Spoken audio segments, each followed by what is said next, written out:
এ ভাই এই ফুলকপি কত করে? দাদা এক একটা ফুলকপি 60 টাকা করে, 50 টাকা করে দে, তাহলে একটা নেব। না না না দাদা, আমি এমনিতেই আপনাকে কম করে বলেছি। আরে না না না, তুই এমনিতেই বেশি করে বলছিস, 50 টাকা করে নিলে আমি একটা নেব। দেখ না দাদা, হবে না। মনোজ, ছেড়ে দাও না, গরিব সবজিওয়ালা, নিয়ে নাও না। দূর, আচ্ছা ঠিক আছে, দে একটা। এই নিন দাদা।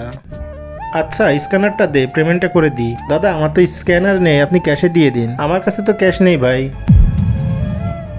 আচ্ছা কোনো ব্যাপার না দাদা, আপনি এটা রেখে দিন, আমরা পরে এসে টাকা দিয়ে এটা নিয়ে যাব। কেন পরে কেন নিয়ে যাব? এখনই নিয়ে যাব, পরে যখন আসবো তখন টাকা দিয়ে দেবো। না না দাদা, আমি আপনাকে এভাবে দিতে পারবো না, আর আমি তো আপনাকে চিনিও না, আর আমি সকাল থেকে একটাও বিক্রি করতে পারিনি।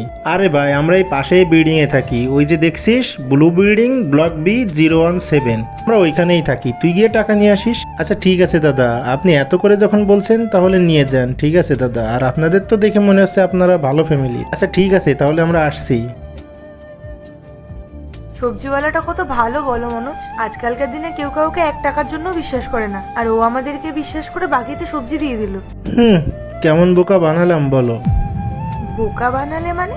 আরে কিছু না, ছাড়ো, চলো এখন যাই, অনেক দেরি হয়ে যাচ্ছে। আরে পায়েল, কি করছো? এই তো বসে আছি। আচ্ছা মনোজ, তুমি ওই সবজিওয়ালাটাকে টাকাটা ফেরত দিয়েছিলে? না, দেওয়া হয়নি। আচ্ছা চলো তাহলে দিয়ে আসি। আরে দাঁড়াও পায়েল, তোমার কি মাথা খারাপ হয়েছে নাকি? আরে এখন ওই কটা টাকার জন্য আমরা এত দূর হেঁটে যাব? মনোজ এটা কি বলছো তুমি? তুমি কি ওই সবজিওয়ালাটাকে টাকাটা ফেরত দিতে চাও না?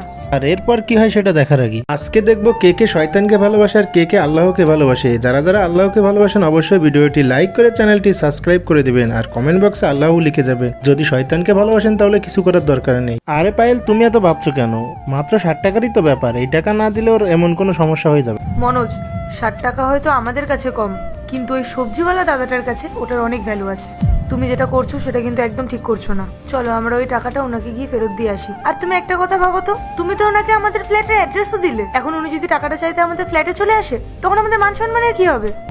আরে তুমি অত চিন্তা করো না, এমন কিছুই হবে না। আমি তো ওকে ভুল অ্যাড্রেস দিয়ে দিয়েছি। ভুল অ্যাড্রেস দিয়েছো? কিন্তু কেন মনোজ, তোমার লজ্জা করছে না একজন গরিব মানুষের সাথে এইভাবে ফ্রড করতে? আর এরপর কি হয় সেটা দেখতে চাইলে অবশ্যই কমেন্টে পার্ট 2 লিখে যাবে।